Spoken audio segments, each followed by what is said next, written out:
किसी ढोंग को फेत ना माने और किसी ढोंग को जब बढ़ावा मिल रहा हो तो उसका खुलकर विरोध करें। जहां लोकतंत्र में भागीदारी नहीं होती वो शासन होता है, जिसको हमने 47 से पहले जूते मार के भगा दिया था। इस देश की जो नौकरी है, प्रधानमंत्री की जो पोस्ट है, उस पर जो आदमी बैठा है उसी का फोटो है। वो जितने बोर्ड लगे हुए हैं या तो सरकार खुद मिटा दे, नहीं तो ब्लैक उस पर कालिक पोती जाएगी।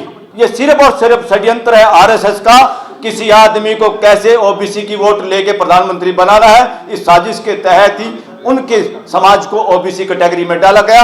वो तेली नहीं है, भारत समाज का दिमाग खराब किया जा रहा है। जाके तसल्ली करो, देश का प्रधानमंत्री कैसा हो। जब मणिपुर की बहन बेटियां नंगी करके घुमाई जाएं, उस पे बोले या चुप रहे। बोर्ड पे लिखा दिल्ली में भी, मोदी सरकार, मोदी की गारंटी, और बार बार छाती पीट के भी वो भाषणों में कहता है ऐसे। भारतीय कॉन्स्टिट्यूशन में किसी के बाप की सरकार नहीं है। शरीर का भी कोई अंग खराब होता है, कमजोर होता है, उसका विशेष ध्यान रखना होता है, हम खुद रखते हैं। तो संविधान ये कहता है इसमें किसी के खास आशीर्वाद की जरूरत नहीं, ये जरूरी चीज है। पूरे समाज का, जो समाज पिछड़ा है या जो भाई, एक भाई आगे बढ़ गया, दूसरे भाई की ड्यूटी है, ये पूरे समाज में इस तरह की ड्यूटी है। तो आज पूरे देश में कई ऐसी बातें हैं जो खुल के बोलने से लोग डर रहे हैं। सबसे ज़्यादा है राइट टू एक्सप्रेशन। देश का राइट टू एक्सप्रेशन का मतलब है कोई भी आदमी कुछ भी बोले, दूसरे आराम से उसको सुने, अपना विरोध प्रकट कर सकते हैं, उसका जवाब दें शालीनता से। राइट टू एक्सप्रेशन, अगर आदमी जिंदा है उसको कह दें भाई चुप हो जाओ, बोलना नहीं है पूरे 1 महीने, 1 दिन भी आपको अगर आपके मुंह पे उंगली रखे तो हम सब असहज हो जाएंगे। राइट टू एक्सप्रेशन इतनी बड़ी चीज है। एक दूसरी चीज है जिसके चक्कर में इसको बंद करने की कोशिश होती है कि आस्था। आपने फलाने देवी देवता के बारे में ऐसा बोल दिया, आपने फलाने ऐसा बोल दिया। आस्था का मतलब क्या है? उसको कहते हैं संविधान में फेथ। सबको अपना फेथ मानने की का फंडामेंटल राइट है। पर फेथ होता क्या है? फेथ वो होता है जिस पे हम सही समझ के साथ ये विश्वास कर सकें, हाँ ऐसा ही होता है। अगर उस बात को कोई लॉजिक तरीके से, साइंटिफिक तरीके से, एविडेंस के आधार पे नकारता है तो वहां पे आपका फेथ खत्म हो जाता, धराशायी हो जाता। कोई फेथ की ठेकेदारी नहीं किसी की पूरे देश में। ऐसे फेथ हमारे जूते की नोक पे। मैं क्लियर कहता हूं, देश के लोगों को मैं एज एन एडवोकेट भी बताना चाहता हूं, किसी ढोंग को फेत ना माने और किसी ढोंग को जब बढ़ावा मिल रहा हो तो उसका खुलकर विरोध करें। राइट टू एक्सप्रेशन में यह आता है, ढोंग का विरोध करना ये संविधान कहता है, और हम सब चाहते हैं ढोंग का विरोध हो देश में। दूसरा, जो असली पिछड़े हुए लोग हैं, ये रिजर्वेशन कह के ऐसा है जैसे कोई एहसान किया जाता है। ये रिजर्वेशन का असली शब्द आरक्षण नहीं है, ये नॉनसेंस मीनिंग इसका निकाला है। रिजर्वेशन का असली मतलब है भागीदारी। रिजर्वेशन में भागीदारी, व्यवस्था में भागीदारी।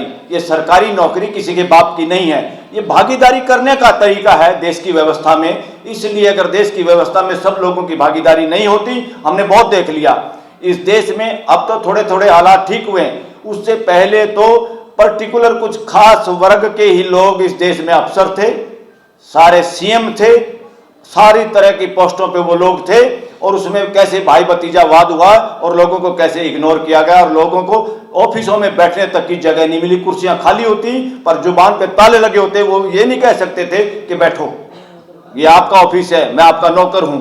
ये माहौल बदलने की जरूरत है। इसलिए आरक्षण वारक्षण कुछ नहीं, ये भागीदारी है।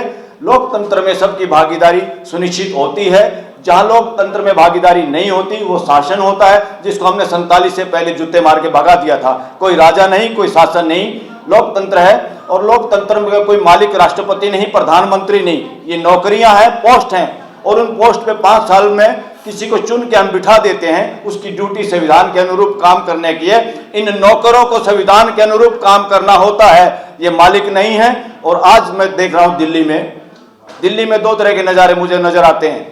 एक, जहां भी पेट्रोल पंप पे देखता हूं वहां एक फोटो लगी है। इस देश की जो नौकरी है, प्रधानमंत्री की जो पोस्ट है, उस पर जो आदमी बैठा है उसी का फोटो है। यहां दिल्ली में बस देखता हूं तो डीटीसी की बस, उस पर एक आदमी जो मुख्यमंत्री है, पता नहीं कब तक रहेगा, उस आदमी की फोटो है। इसका मतलब क्या है? बस में सवारी बैठती है, चीफ मिनिस्टर बैठता है। पेट्रोल पंप पे पेट्रोल जनता डलवाती है, प्रधानमंत्री डलवाता है। अगर फोटो भी लगानी है किसी स्कीम के तहत, वहां जनता की लगे। इन प्रधानमंत्री और राष्ट्र मुख्यमंत्री की फोटो लगने का मतलब अधिनायकवाद। हमारा जब से संविधान बना है, अधिनायकवाद को जूते मारे हैं। सन 47 से पहले अधिनायकवाद होता था इस देश में, अब कोई अधिनायकवाद नहीं है। जो भी अधिनायकवाद की बात करेगा उसको जूते लगेंगे, और जो भी अधिनायकवाद के तहत ये जितने फोटो लगे हैं, इलेक्शन से पहले सब पे व्हाइट वॉश हो जानी चाहिए, वरना जनता व्हाइट वॉश कर देगी इन सब बोर्डों पे, चाहे किसी पीएम का है चाहे किसी सीएम का है। ये देश के पैसे का बर्बादी है। एक आदमी की शक्ल दिखाने के लिए रेलवे स्टेशन पर चले जाओ, ये चले जाओ। अरे भाई, प्रधानमंत्री हो या एमएलए हो जो एमपी है, देश में अगर सबसे बड़ा हम प्रतिनिधि हमारा कौन होता है? पार्लियामेंट में एमपी, विधानसभाओं में एमएलए, ये हमारे प्रतिनिधि हैं। वह house of the leader of the house president, प्रधानमंत्री का पद मिल जाता है। विधानसभा में लीडर ऑफ हाउस को मुख्यमंत्री का पद मिल जाता है। और लीडर ऑफ हाउस कैसे चुने जा रहे हैं? हाउस में लीडर चुने जा रहे हैं या पर्ची के द्वारा चुने जा रहे हैं, पता ही नहीं होता कौन बनेगा। और सारे के सारे भेड़ बकरियों की तरह एमएलए या एमपी बैठे होते हैं, पर्ची सुना दी जाती है और हाँ, हाथ खड़े हो जाते हैं, जैसे गूंगों के हाथ खड़े हो जाते हैं। तो हमारे एमएलए एमपी आजकल एक बहुत घटिया कानून एंटी डिफेक्शन के तहत बंधक है, गुलाम है, गुलामगिरी उनको भी पड़नी चाहिए। मोदी को मुझे कोई ऐतराज नहीं अगर वो वाकई बैकवर्ड बिरादरी से आते हैं, मगर मेरा अपनी नॉलेज जहां तक है विश्वस्त सूत्रों से, मोदी उस समाज से आते हैं जिस समाज में आजादी से पहले भी और आम जो आज देश का बैकवर्ड समाज, उससे ज्यादा शिक्षा थी, उससे ज्यादा उनका ब्योंत था। ये सिर्फ और सिर्फ षड्यंत्र है आरएसएस का, किसी आदमी को कैसे ओबीसी की वोट लेके प्रधानमंत्री बनाना है, इस साजिश के तहत ही उनके समाज को ओबीसी कैटेगरी में डाला गया। वो तेली नहीं है, बार बार समाज का दिमाग खराब किया जा रहा है, जाके तसल्ली करो। वो उनके लोग तो कहते हैं हमें तेली कहोगे जूते मारेंगे, उनके समाज को वहां जाके तेली बोल के देखो, उनके भाई को बोल के देखो, उनको पता है हम तेली नहीं है। वो व्यापारी आदमी है, बनिया आदमी है, जो तेल का काम करते हैं। बनिया एक दूसरे को आपस में कहते तेली बनिया, फलाना बनिया, चावल का बनिया, ढिकड़ा बनिया, बनिया आपस में कह सकते। हम उनको तेली कहें तो हमारे को जूते मारेंगे वो। तो ये सबसे बड़ा फ्रॉड देश में अगर हुआ, ओबीसी की वोट लेने के लिए उस स्पेशल उसमें डाला गया, और इसके पीछे षड्यंत्र में आरएसएस का हाथ था और मोदी उसमें मोहरा था। दूसरा, एक राम राज्य की बात करते हैं साथियों। कौन राम को इसका राज्य है? हमने घर में किसी का राज्य मानना है? अपने घर में, अपने पड़ोस में, अपने गांव में? जब राम के समय में कितनी आबादी थी? लोगों को पता था राजा होता क्या है, क्या सौदा होता है? ये मन गढ़ंत बातें हैं। 47 से पहले कोई हुए देश में भी राजा जिनके काफी महल है? मैं तो कहता हूं वो महल भी छीनने की जरूरत है फ्यूचर में, और छीनने पड़ेंगे, उनको फ्लैट दिए जाएं, और जनता के पैसे से बनी चीजें। क्योंकि ये जितने महलों वाले राजा हैं, जिसकी सरकार आती है उसी की चमचागिरी करते हैं और उनको इलेक्शन में पैसे देते हैं। निगाह मार के देख लो, जो राजघराने देश के अंदर, ये आज भी उसी तरह का षड्यंत्र का काम कर रहे हैं जैसे अंग्रेजों के समय में इन लोगों ने किया था। ना राम राज्य था, ना है, ना होगा। जनता का राज्य है। अगर कोई राम है तो 140 करोड़ देश के लोग हैं, लोगों की व्यवस्था होगी, लोगों की व्यवस्था के लिए ही संविधान है। कोई राम राज्य के लिए संविधान नहीं। राम राज्य की जो बात करता है समझो संविधान विरोधी है, उसका इलाज करने की जरूरत है। अब मैं प्राण प्रतिष्ठा पे आता हूं, इसका भी बहुत जिक्र चल रहा है देश में। साथियों, इससे बड़ा कोई फ्रॉड नहीं हो सकता। एक हमारे कानून है, the drugs and magic remedies objectionable advertisement act 1954। इसमें इस तरह का ढोंग शामिल करने की जरूरत है जो धार्मिक, मैं नहीं कहूंगा इनको, सांप्रदायिकता के नाम पे, मूर्तियों के नाम पे झांसे में डाल के कि यह करने से ऐसे हो जाएगा, इसकी पूजा करने से नौकरी लग जाएगी, इससे करने से प्रमोशन हो जाएगी। इसी कानून में ये फ्रॉड भी शामिल करने की जरूरत है कि गणेश को दूध पिलाने से ऐसे हो जाएगा और वो जेल में जाने चाहिए ऐसे सारे लोग जो गणेश को दूध पिलाने की बात करते हैं या पत्थर में प्राण डालने की बात करते हैं। अनसाइंटिफिक। चैप्टर 4 संविधान का कहता है शिक्षा के जरिए देश के लोगों को प्रश्न क्यों और कैसा पूछने के काबिल बनाना होगा, मगर ये उल्टा काम करे। इस साजिश में देश का प्रधानमंत्री भी शामिल है, संविधान विरोधी है, वो अपराधी है देश का। इस वक्त बिजली के तार में तो करंट आ भी जाता है, जो हम अपने घर में बिजली में यूज कर लेते हैं, पत्थर में तो वो भी नहीं आता। हमारे यहाँ तो, हमारे समाज में तो किसी ने पूछ लिया आप लोग क्या करते हो पत्थर का, आप क्या करते हो शिवलिंग का, बोले भारी सा पत्थर हो तो हम अपना झोटा बांध लेते हैं उसके साथ, उसका सदुपयोग जानते हैं हम शिवलिंग का भी सदुपयोग जानते हैं, उसका दुरुपयोग, उस पर दूध चढ़ा के उसके माथा टेक कर रगड़ने के, हमें पता है इससे कुछ होगा नहीं। जो मेहनत कश कौमें हैं, मजदूर हैं, किसान, उनको पता है गेहूं डालने से, मौसम ठीक होने से ऐसे फसल होती है, और ये दूध पिलाने इस तरह के पिलाने से, पर क्या कमाल है, बहुत कम परसेंटेज है देश में, एक मानसिकता है देश में, वो मानसिकता लगातार इस देश पे कब्जा किए हुए है। हमारे यहाँ कंबाइंड पंजाब में कभी सर चौधरी छोटू राम ने उसका बंटाधार किया था, और वो आदमी जब तक जिया इस देश में, इवन जिन्ना भी वहां घुस नहीं पाता था, पंजाब में घुसने नहीं दिया उसको, और देश का विभाजन नहीं होता अगर वो नहीं मरता तो।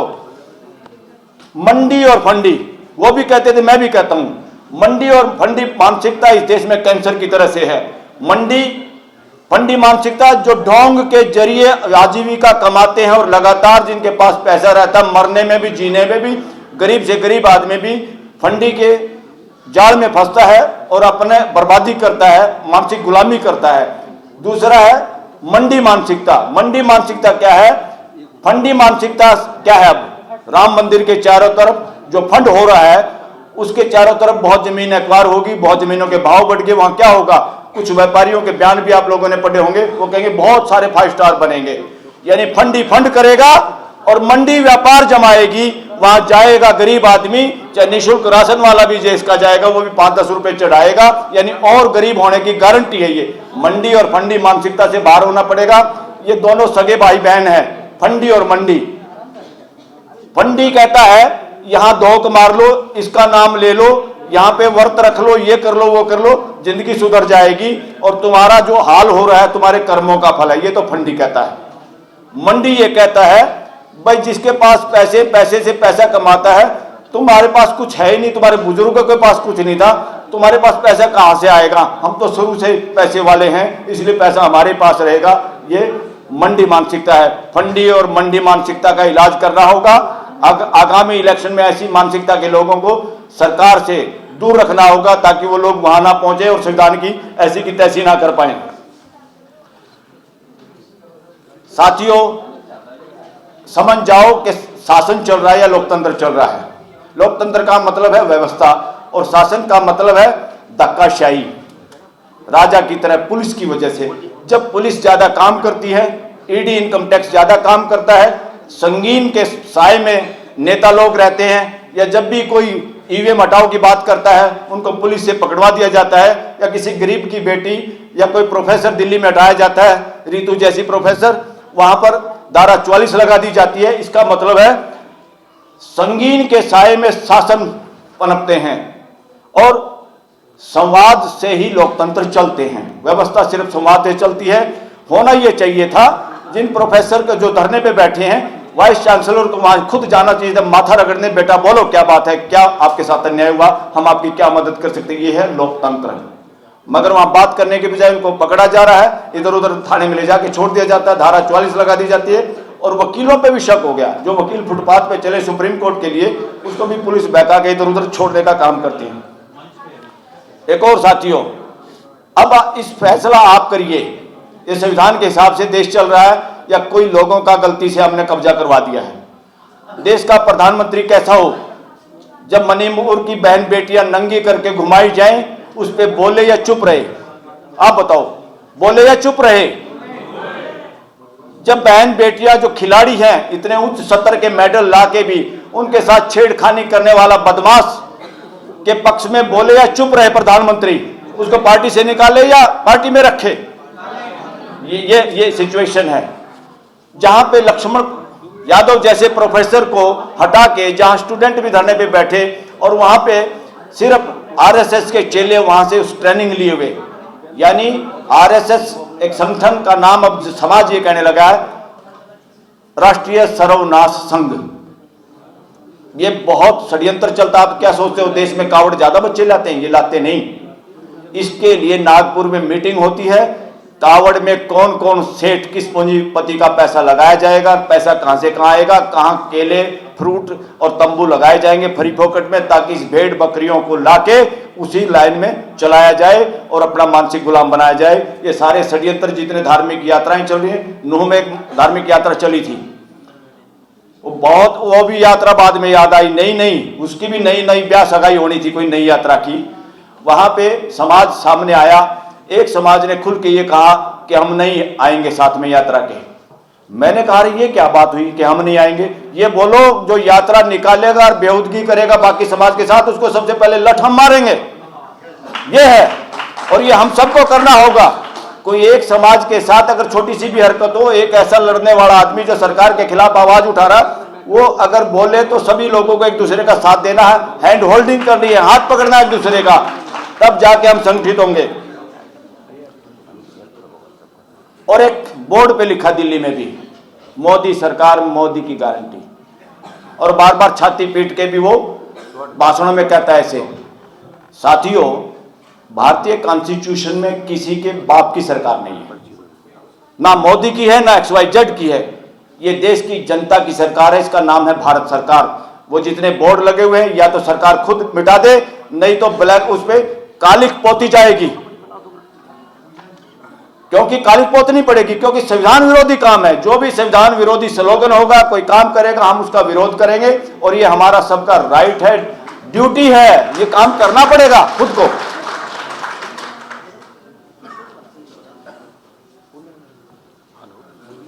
अब दिवाली की एक बात कह के मैं अपना स्थान लूंगा। आ जाइए कि देश में एक और दिवाली होगी। अरे भाई, कौन सी दिवाली? देश का दिवाला पिटेगा या दिवाली होगी? कितनी दिवाली होंगी? एक दिवाली, चलो ये देश परंपरा के तहत मना रहा है, तो बार बार में कौन सी दिवाली कर रहे हो? ये 5 करोड़ मंदिरों की बजाय, 5 लाख मंदिरों की बजाय 5 लाख अस्पतालों में लाइट जलती, सफाई होती, और लोगों को 5 लाख नए बेड मिलते अस्पतालों में, 5 लाख नए लोगों को नौकरी और स्कूल जहां टीचर ने वहां दिए जाते, तब तो दिवाली मनती। अब क्या दिवाली? अब तो दिवाला पिट रहा देश का। 22 तारीख को साथियों, जो जहां है, जिस भी संगठन से है, 22 तारीख को एक ऐसा प्रोग्राम बनाए। एक तरफ हो रहा ढोंग का प्रोग्राम, ढोंग मंडी और फंडी का प्रोग्राम है, एक तरफ होगा जनता का प्रोग्राम, देश का प्रोग्राम। अपने अपने किसी भी बहाने से कोई भी प्रोग्राम करें, 22 तारीख को सब लोग कुछ ना कुछ प्रोग्राम करें जो कि देश की असली समस्याओं से संबंधित हो। नेशनल दस्तक की आपसे गुजारिश है कि अगर इसको बचाना चाहते हैं तो नेशनल दस्तक को सब्सक्राइब करने के लिए रेड कलर के सब्सक्राइब बटन को दबाएं, फिर बेल आइकन की घंटी दबाएं। नेशनल दस्तक को बचाने के लिए बहुत जरूरी है कि हर खबर को शेयर करें, लाइक करें, कमेंट जरूर करें।